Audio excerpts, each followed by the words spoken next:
নমস্কার, আপনারা দেখছেন আপডেট বাংলা ইউটিউব চ্যানেল। জানাবো আজকের কিছু বাছাই করা গুরুত্বপূর্ণ খবর। শুরুতেই হেডলাইন্স। আপনাকে এই পাপ সহ্য করতে হবে, শুভেন্দুর মন্তব্যে ক্ষুব্ধ কড়া বার্তা ফিরহাদ হাকিমের। মানুষ মরছে, মরতে দাও, তাতে আপনাদের কি? আপনারা ভোট নিয়ে চিন্তিত, রাজ্যকে তীব্র ভর্ৎসনা হাইকোর্টের। গত 2 বছর বীরভূমে কোনো বোমাবাজি ছিল না, কাজল শেখ। 24শে ফেব্রুয়ারির মধ্যে আরজিকর কাণ্ডের সন্দীপদের নিয়ে বিরাট নির্দেশ হাইকোর্টের। বাংলায় থেকে সিবিআই এমন হয়ে গেছে, কোন মামলায় রেগে আগুন জাস্টিস ঘোষ। মমতা ব্যানার্জি করেননি, পুরনো কথা তুলে ধরে তৃণমূলের যন্ত্রণা বাড়ালেন শুভেন্দু। বাংলা হলো বাঙালি, নির্দেশিকা জারি করল নবান্ন। 2 মাসে সরল 1 লক্ষ কোটির বিদেশি লগ্নি, নির্মলা বললেন উন্নতি করছে অর্থনীতি। একের পর এক চেক বাউন্স, আর্থিক প্রতারণার অভিযোগে পুলিশের জালে শপথ প্রাক্তন তৃণমূল কাউন্সিলর। এবারে আসছে বিস্তারিত খবরে। সোমবার বিধানসভা থেকে সাসপেন্ড করা হয়েছে রাজ্যের বিরোধী দলনেতা শুভেন্দু অধিকারী, অগ্নিমিত্র পাল সহ 4 জন বিজেপি বিধায়ককে 1 মাসের জন্য সাসপেন্ড করা হয়েছে তাদের। নন্দীগ্রামের বিজেপি বিধায়কের বিরুদ্ধে সাম্প্রদায়িক মন্তব্য করার অভিযোগ উঠেছে। এবার সেই নিয়ে সরব হলেন রাজ্যের মন্ত্রী তথা কলকাতা পুরসভার চেয়ারম্যান ফিরহাদ হাকিম। বিরোধী দলনেতার ভূমিকার তীব্র সমালোচনা করেছেন তিনি। আমাদের মাথা হেট হয়ে গিয়েছে, মন্তব্য ফিরহাদের। গতকাল বিধানসভা থেকে সাসপেন্ড হওয়ার পর সুর চড়িয়েছিলেন শুভেন্দু। তিনি দাবি করেন হিন্দুদের পক্ষে কথা বলার কারণে তাকে সাসপেন্ড হতে হয়েছে, তাই তিনি গর্ববোধ করছেন। রাজ্যের বিরোধী দলনেতার এহেন মন্তব্যের কড়া সমালোচনা করেছেন ফিরহাদ। ববি এদিন বলেন, সংবিধান বলছে আমরা ধর্মনিরপেক্ষ হয়ে কাজ করি। যে কঠোর উন্মাদ সেও এই ধরনের কথা বলতে লজ্জা পায়, সেই কারণে বিরোধী দলনেতার থেকে এমন কথা শুনে আমরা লজ্জিত।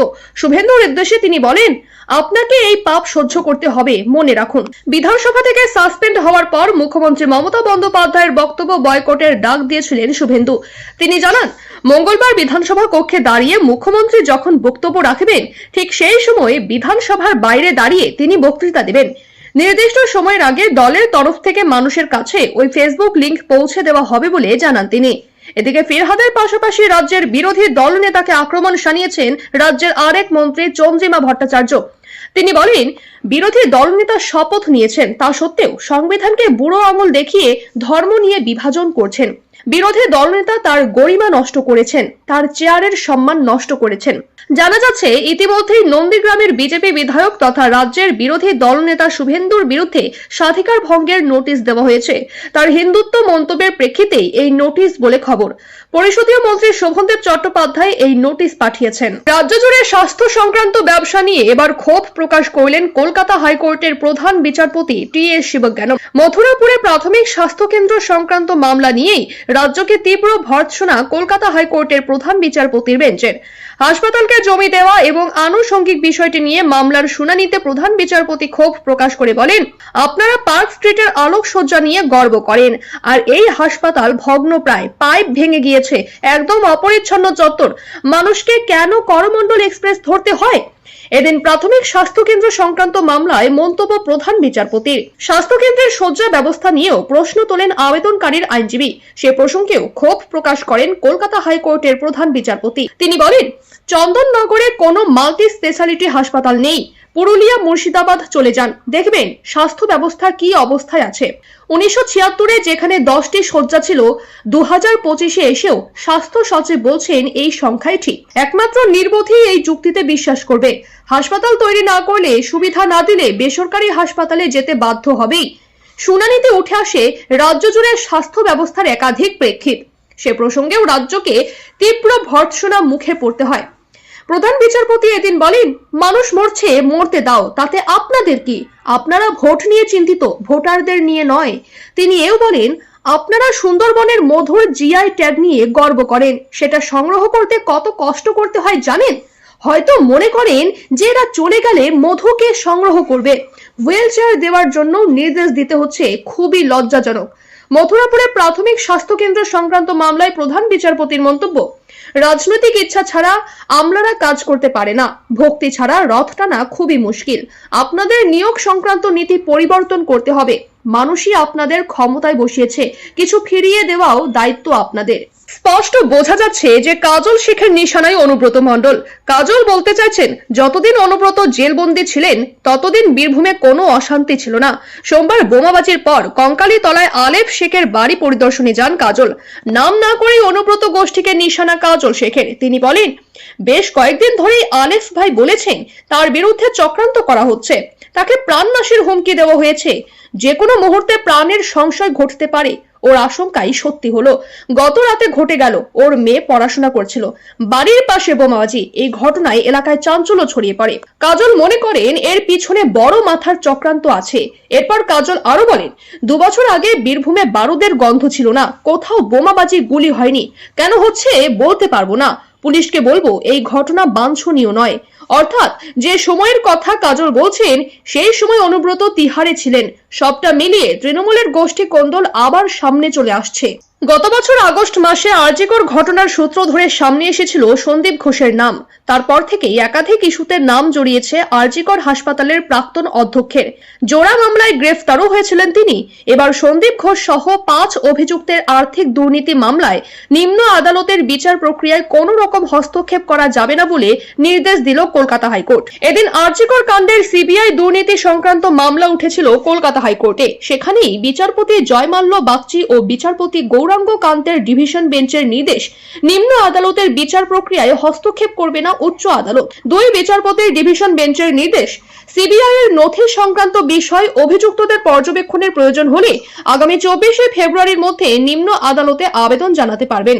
এদিন আদালতে সিবিআই এর আইনজীবী জানান, হাইকোর্টের নির্দেশ মতোই সমস্ত অভিযুক্তদের তদন্তে উঠে আসা সব নির্ভরযোগ্য নথি দেওয়া হয়েছে। আইনের 91 ধারা অনুযায়ী অন্যান্য নথির তালিকাও দেওয়া হয়েছে। এদিকে সন্দীপ ঘোষ ঘনিষ্ঠ ব্যবসায়ী সুমন হাজরার আইনজীবী আদালতে জানান, আনরিলায়েড নথির তালিকা পাওয়া গিয়েছে, কোনো নথি হাতে আসেনি। এরপরই হাইকোর্টে জানায় এক্ষেত্রে আবেদনের সুযোগ রয়েছে। পাল্টা সিবিআই জানায়, আনরিলায়েড নথির সবটা দেখানো সম্ভব নয়, শুধুমাত্র প্রতি অভিযুক্তদের ক্ষেত্রে সেগুলো দেখানো যায়। সিবিআই এর উদ্দেশ্যে আদালতের প্রশ্ন, বাকি নথি দেখাতে গেলে অসুবিধা কোথায়? সিবিআই জানায় তদন্ত চলছে, সেক্ষেত্রে অসুবিধা রয়েছে। আদালতের নির্দেশ, 24 ফেব্রুয়ারির মধ্যে সমস্ত অভিযুক্তকে আনরিলায়েড নথির উপর বিবেচনা চেয়ে আবেদন করতে হবে। নিম্ন আদালতে যেমন বিচার প্রক্রিয়া চলছে তেমনই চলবে। ফের সিবিআই এর ভূমিকায় প্রশ্ন আদালতের। 2 রাষ্ট্রায়ত্ত ব্যাংকের অর্থাৎ স্টেট ব্যাংক ও ইউকো ব্যাংক 3টি শাখায় কয়েক কোটি টাকার আর্থিক দুর্নীতির অভিযোগে মামলা দায়ের হয়েছিল কলকাতা হাইকোর্টে। সেই মামলাতে বিচারপতির ভর্ৎসনার মুখে পড়ল কেন্দ্রীয় তদন্তকারী সংস্থা সিবিআই। সোমবার এই সংক্রান্ত মামলার শুনানি ছিল বিচারপতি তীর্থঙ্কর ঘোষের এজলাসে। সেখানেই সিবিআই এর উদ্দেশ্যে বিচারপতির প্রশ্ন, কেন রাজ্যের অনুমতির অপেক্ষায় এফআইআর করেনি তারা? এরপরে সিবিআই কে এফআইআর করার নির্দেশ দিয়েছে কলকাতা হাইকোর্ট। রাষ্ট্রায়ত্ত ব্যাংকের ক্ষেত্রে এফআইআর করতে রাজ্যের অনুমোদনের কোনো প্রয়োজন নেই বলে জানান বিচারপতি। সিবিআই কে বিচারপতির নির্দেশ, সিবিআই নিজের বুদ্ধি খাটাক, কি কি নথি তথ্য প্রমাণ পাওয়া যাচ্ছে তার উপরে বিশ্লেষণ করে সিদ্ধান্ত নেওয়া হোক এফআইআর করা হবে কিনা। বিচারপতি সাফ জানান, কোন রাষ্ট্রায়ত্ত ব্যাংকের বিরুদ্ধে দুর্নীতির মামলায় অফিসারদের বিষয়ে এফআইআর এর জন্য রাজ্যের অনুমোদনের প্রয়োজন হয় না। বিচারপতি বলেন, বিনয় মিশ্র মামলায় এই বিষয়ে আগেই স্পষ্ট করেছে আদালত। সিবিআই বনাম সতীশ কুমার মামলাতেও সুপ্রিম কোর্ট এই নিয়ে নির্দেশ দিয়েছে। এই ইস্যুতেই বিচারপতির মন্তব্য, সিবিআই কি কাজ করবে না বলে এটা করেছে? বাংলায় থেকে সিবিআই এর এমন হয়েছে। কেন্দ্রীয় সরকারি কর্মী, পাবলিক সেক্টর সংস্থার কর্মীদের বিরুদ্ধে এফআইআর করার জন্য রাজ্যের অনুমোদন চায় না বলে জানিয়ে দেয় হাইকোর্ট। প্রসঙ্গত, কয়েক বছর আগে 2 রাষ্ট্রায়ত্ত ব্যাংকের 3টি শাখা থেকে কয়েক কোটি টাকা আর্থিক দুর্নীতির অভিযোগ ওঠে। তবে সিবিআই এর তরফে এখনো কোনো এফআইআর দায়ের হয়নি। এদিন সিবিআই ডিআইজি 2টি মামলার স্ট্যাটাস রিপোর্ট আদালতে জমা দেন। ব্যাংকের টাকা তছরূপের সেখানকারই সরকারি কর্মীর জড়িত থাকার অভিযোগ উঠেছিল। এদিন এই মামলায় বিচারপতি তীর্থঙ্কর ঘোষ কেন্দ্রীয় এজেন্সির উপর ক্ষোভ প্রকাশ করেন। শেষে সিবিআই কে এফআইআর করার নির্দেশ দিয়েছে আদালত। আদালতের নির্দেশ, এফআইআর করার আগে সিবিআই প্রাথমিক অনুসন্ধান করবে এবং তা ব্যাংকগুলিকে পাঠাবে। সেক্ষেত্রে তাদের কোনো আপত্তি না থাকলে সিবিআই কে জানাতে পারবে। কোনো আপত্তি না থাকলে সিবিআই দ্রুত এফআইআর করবে। গতকাল রাজ্য বিধানসভায় প্রতিবাদ করবার জন্য, গণতন্ত্রের কথা বলবার জন্য সাসপেন্ড হতে হয়েছে বিরোধী দলনেতা শুভেন্দু অধিকারী সহ বিজেপির 4 জন বিধায়ককে। যার পরিপ্রেক্ষিতে স্পিকার অবশ্য দাবি করেছেন শুভেন্দু অধিকারী সহ বিজেপির বিধায়করা অশোভনীয় আচরণ করেছেন, স্পিকারের দিকে কাগজ ছুঁড়েছেন, আর সেই কারণেই তাদের সাসপেন্ড করা হয়েছে। আর সেই বক্তব্যের পাল্টা জবাব দিতে গিয়ে রাজ্যের মুখ্যমন্ত্রী অতীতে কি করেছেন তা তুলে ধরে তৃণমূলের যন্ত্রণা বাড়িয়ে দিলেন শুভেন্দু অধিকারী। প্রসঙ্গত, এদিন এই ব্যাপারে শুভেন্দু বাবুকে একটি প্রশ্ন করা হয়, আর সেই প্রশ্নের উত্তর দিতে গিয়ে তিনি বলেন, মমতা ব্যানার্জি করেননি, বিরোধী দল থাকার সময় এই বিধানসভায় এসে উনি ভাঙচুর করেছিলেন, লোকসভায় স্পিকার সোমনাথ চ্যাটার্জির দিকে কাগজ এবং শাল ছুঁড়ে মেরেছিলেন। আসলে এই রাজ্যের মুখ্যমন্ত্রীর সমালোচনা সহ্য করতে পারেন না, সেই কারণে বিরোধীদের প্রতি এই ধরনের অত্যাচার করা হচ্ছে। জীবনের নানান সুখ দুঃখ থেকে ওঠা পড়া সবেতেই আজও বাঙালির একমাত্র ভরসার স্থল বিশ্বকবি রবীন্দ্রনাথ ঠাকুর। তার গানের মধ্যেই অপার শান্তি পান সকলে। তাই কবিগুরুর মৃত্যুর এত বছর পরেও রবীন্দ্রসঙ্গীতের সাথে আজও একাত্ম অনুভব করেন প্রত্যেক বাঙালি। প্রসঙ্গত, বাঙালির ভাবাবেগকে উজ্জীবিত করে তোলে এমনই একটি জনপ্রিয় রবীন্দ্রসঙ্গীত হলো বাংলার মাটি বাংলার গান। এই গানটিকে নিয়ে বেশ কিছুদিন ধরে বিতর্ক চলছিল। এবার এই বিষয়ে বড় পদক্ষেপ নিল নবান্ন। ঘটনার সূত্রপাত হয় বছর দুয়েক আগে।